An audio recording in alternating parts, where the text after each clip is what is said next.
Hola, Konnichiwa. bienvenidos a MexJapón, un podcast desde la Embajada de México en Japón, en donde hablaremos sobre nuestros dos países, su historia, su actualidad, los mexicanos aquí, los japoneses allá y muchos otros temas sobre México y Japón. Acompáñenos.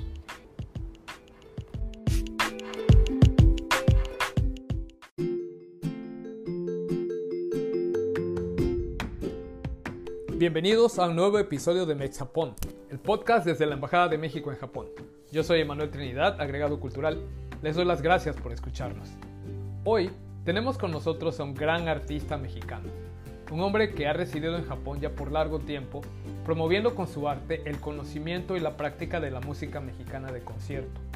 Me refiero al maestro Rafael Guerra, pianista de amplia trayectoria y formador de generaciones de jóvenes amantes de la música, que muy pronto, en esta misma semana, tendrá su recital anual ni más ni menos que en el afamado Tokyo Bunka-Kaikan, uno de los principales recintos de la música clásica en Tokio y en todo Japón. Para que lo conozcan un poco más, les cuento que Rafael nació en Culiacán, Sinaloa, y realizó estudios de piano en la Escuela Nacional de Música en la Ciudad de México, en la Escuela de Música de Manhattan en Nueva York y en el Conservatorio de Cincinnati, Ohio. Rafael ha ganado el primer lugar en el concurso nacional de piano y también en el Piano International de Nueva Orleans, y ha interpretado obras como pianista de música de cámara y como solista, actuando con diversas orquestas en Estados Unidos, México y en Japón, donde vive desde 1997.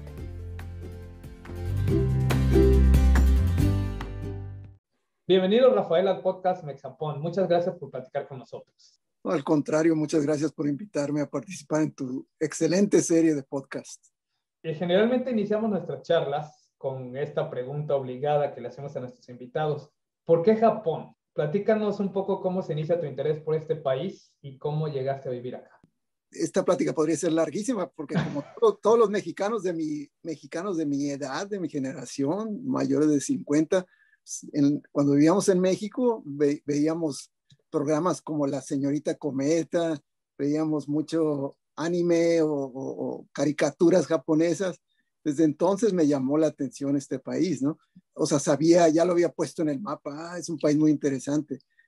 Ya después, años después, pues fui a Estados Unidos a continuar con los estudios de música, estudiando en Nueva York, conocí a muchos japoneses, conocí a mi esposa también, mi esposa es japonesa, pianista japonesa. Con el círculo de ellos, de los japoneses, escuché mucho sobre el país, sobre la cultura. Con el círculo de amigos japoneses íbamos a la Asian Society en Nueva York, a muchos eventos también, inclusive de kabuki, teatro kabuki. O sea, antes de venir a Tokio yo vi mucho de la cultura japonesa en Estados Unidos, y con los amigos músicos japoneses, pues toqué con ellos muchas veces, música de cámara, violín y piano, cello y piano. Hice muchas amistades, y ya cuando por fin pude visitar este país por primera vez, pues ya más o menos entendí el ambiente, cómo eran los japoneses. Para mí no hubo ningún shock cultural. Y pues me encantó este país. Vine a visitarlo ¿qué año? En el 95, 94 sería. Y precisamente venía por 1 o 2 semanas, nada más.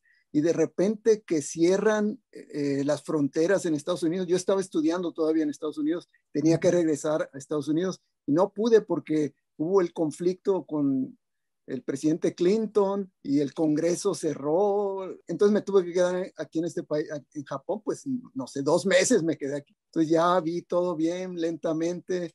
Platiqué con muchos músicos japoneses, qué tal el ambiente de trabajo aquí. Pues no sé, me convenció lo que decían ellos, me llamaba la atención. Pues como que me acoplaba muy bien con todos esos amigos japoneses. Desde el principio fue algo natural, yo digo. Ese era mi carácter, no sé.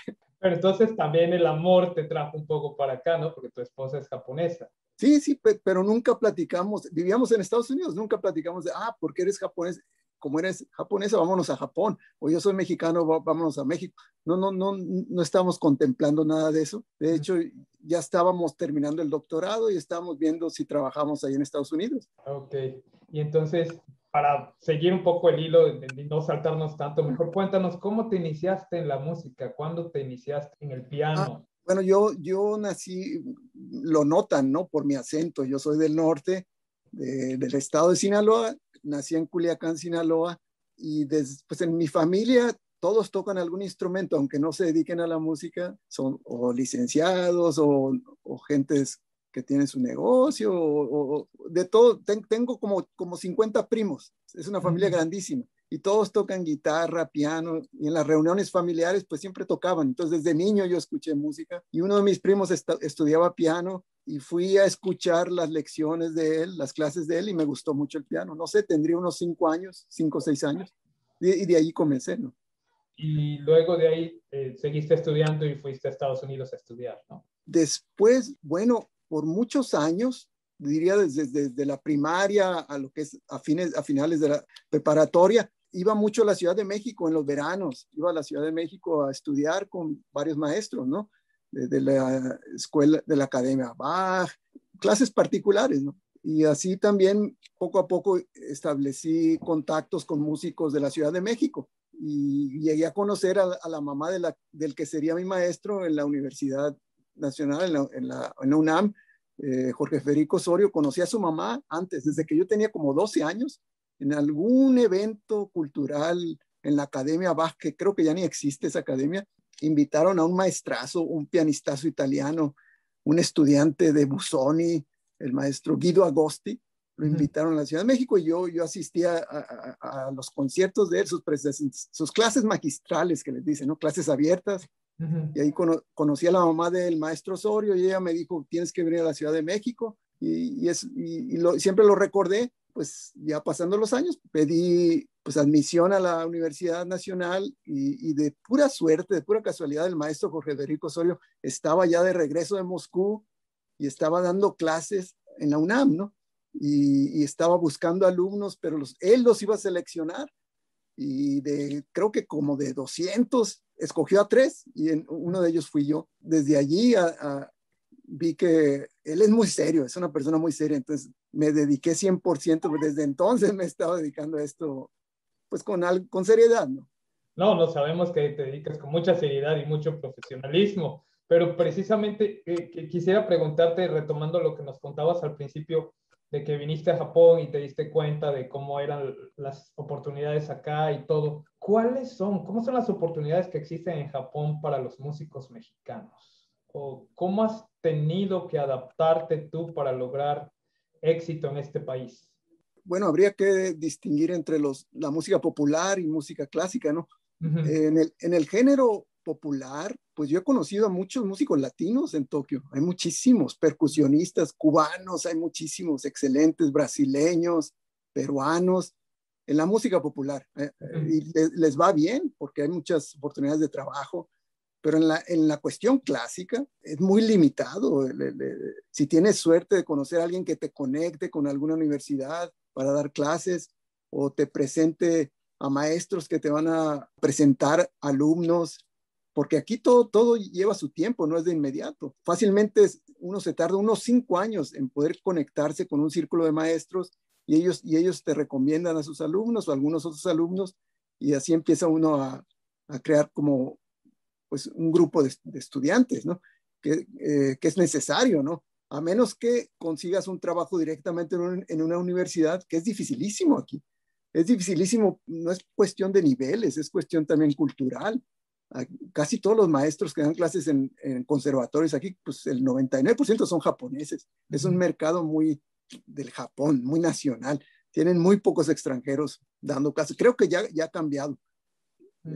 Entonces eso es muy difícil. En cuestión de música clásica es muy difícil, pero el que se quiera aventar, pues bienvenido, lo apoyaremos, claro, porque es necesario que haya presencia de músicos clásicos también mexicanos aquí en Japón, en Asia, ¿no? Obviamente.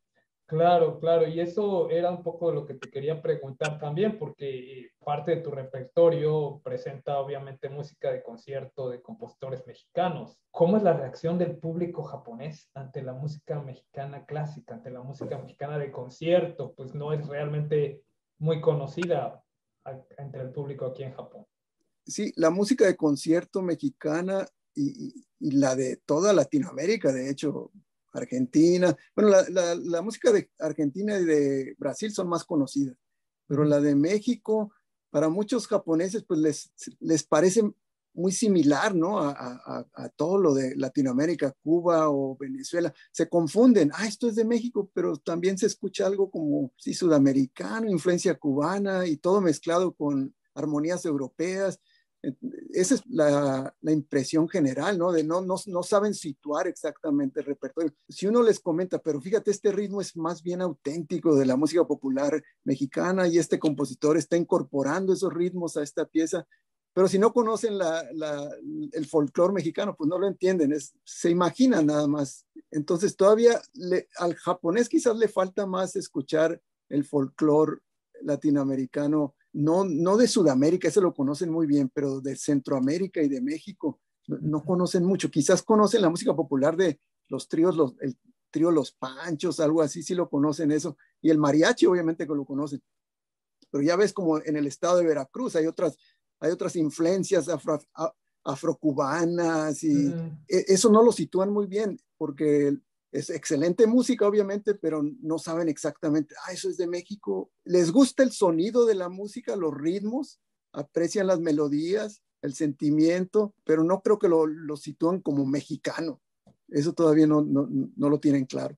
Hay que trabajar sobre eso, obviamente. Sí, es un poco, recuerdo que hace par de años, menos, como año y medio, estuviste en un concierto con la maestra Yuriko Kuronuma y que ella decía que lo que quiere es dar a conocer a Manuel M. Ponce en Japón, y yo pensaba, pues Manuel M. Ponce ya es muy conocido en México, ¿no? Sí, Ya sí, es nuestro compositor, uno de nuestros grandes compositores nacionales. Bueno, entre los músicos clásicos de Japón, sobre todo los guitarristas japoneses, todos conocen la música de Ponce, porque la obra del maestro Ponce para guitarra, pues es internacionalmente reconocida, ¿no? Y los japoneses, si yo platico con un guitarrista japonés, me encantan las sonatas de Ponce, no sé, de inmediato conocen a Ponce, pero los pianistas, el repertorio del maestro Ponce para piano, para violín y piano, cello y piano, nada más en ciertos círculos, pues muy reducidos, ¿no? De entusiastas, de melómanos, que sí existen, ¿eh? En Tokio los he conocido y tienen sus links, sus enlaces en internet y saben muchísimo de la música mexicana, hasta más que uno, es increíble. Bueno, tú pues has tocado mucho como solista, pero también has participado con orquestas y en conciertos, en recitales, acompañando a algunas grandes figuras. ¿Cuáles Sí. han sido algunas de estas ocasiones más significativas para ti, en que hayas compartido el escenario con otros músicos? Bueno, en Tokio, en salas buenas, las grandes, las salas importantes de Tokio, pues he tenido el gusto de tocar pues, obviamente con la maestra Yuriko Kuronuma, sus estudiantes, Adrián Justus, el excelente violinista mexicano. Y también con músicos americanos, el flautista principal de la Filarmónica de Nueva York, Robert Langevin, ese fue un muy buen concierto también en Tokio. Tuve una serie de las sonatas de Beethoven para violín y piano, sonatas completas para violín y piano de Beethoven, que toqué con un maestro de la escuela más importante de la Geda, la Escuela de las Artes, ¿no? Con el maestro Urakawa Takaya, pues tocamos el ciclo completo de Beethoven, fuimos por todo el país, por todo Japón, eso también, aprendí mucho de eso también. Y obviamente todos los eventos en la embajada mexicana en Tokio, pues hemos compartido allí noches increíbles con músicos mexicanos excelentes, pues, amigos de nosotros, José Adán Pérez, Carlos Osuna, ¿no? Excelente. Sí. Y bueno, pronto en un par de días estarás ofreciendo un recital para el público en la sala Tokyo Bunkakaikan en Ueno. Sí, sí.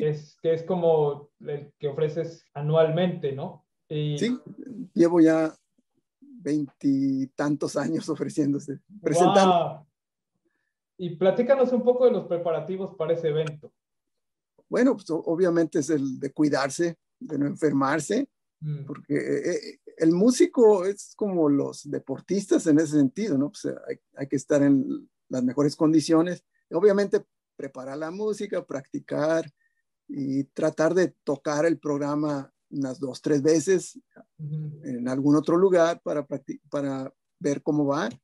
Es normal entre los músicos hacer eso, hacer esos preparativos, pero sí se lleva mucho tiempo. Cualquier recital, sobre todo si uno toca obras nuevas, se lleva meses, ¿no? Estudiando, analizando, viendo si esta pieza queda bien con la otra, también cambiando de orden las piezas. Lleva su tiempo, pero es lo que le gusta a uno, ¿no?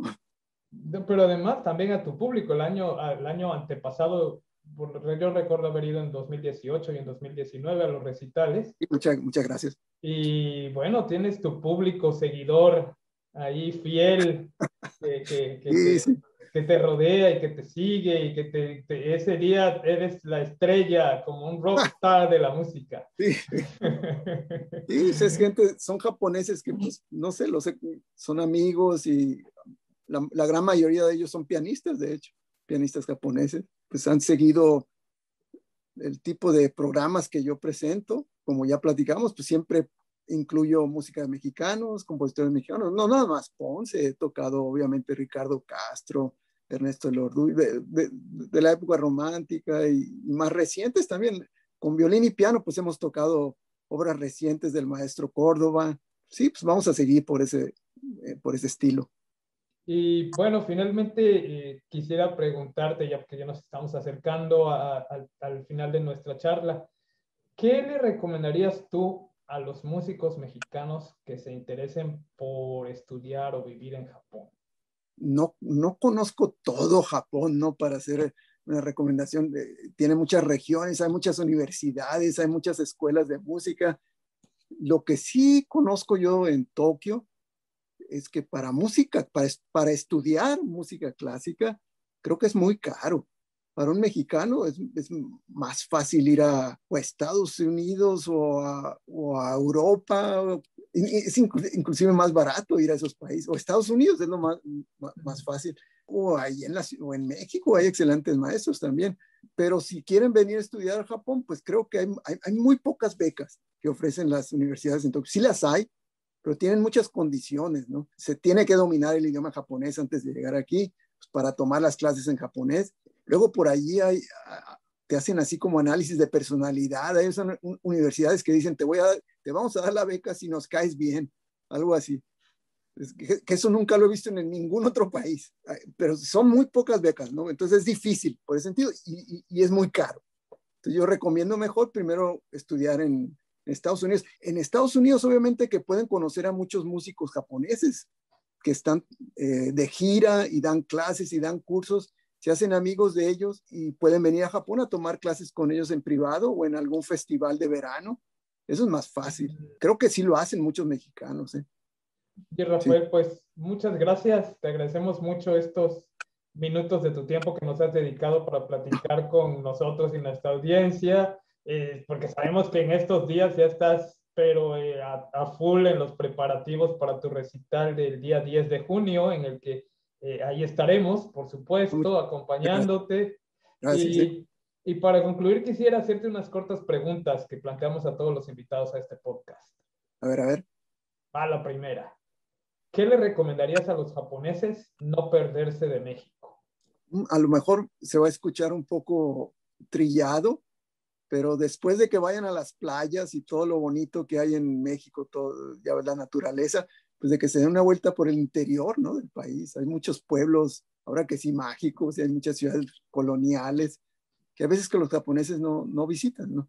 Y obviamente las ruinas y los museos arqueológicos, de arqueología y de historia, y todos los barrios de la Ciudad de México, que es increíble nada más pasarse una semana caminando por toda la Ciudad de México, ir al interior. Y si se animan, pues darse una vuelta a Mazatlán o a Culiacán en Sinaloa para que se coman unos tacos de marlin. En lo opuesto, ¿qué le recomendarías a los mexicanos no perderse de Japón?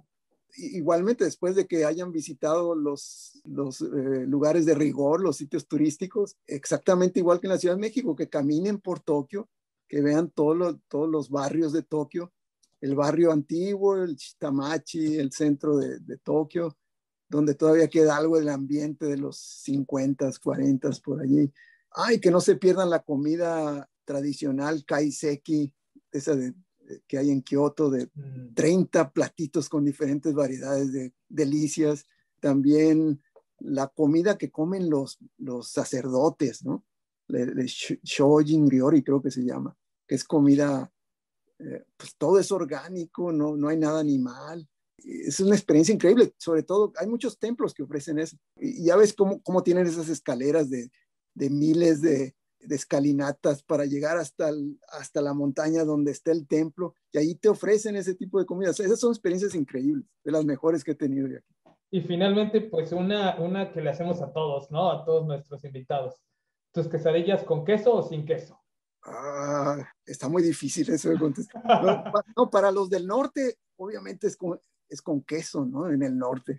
Pero ya viviendo en la Ciudad de México, pues yo también vivía ahí en la Ciudad de México, pues empiezo a entender que puede ser de pollo, ¿no? Puede ser una quesadilla de pollo, de carne, ¿no?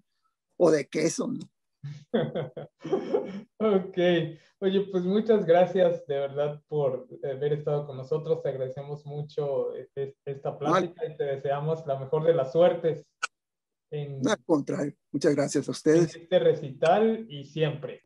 Gracias por seguir difundiendo el arte, la cultura y la música de México en Japón. Realmente fue un privilegio, fue un honor participar en esta charla. Muchas gracias.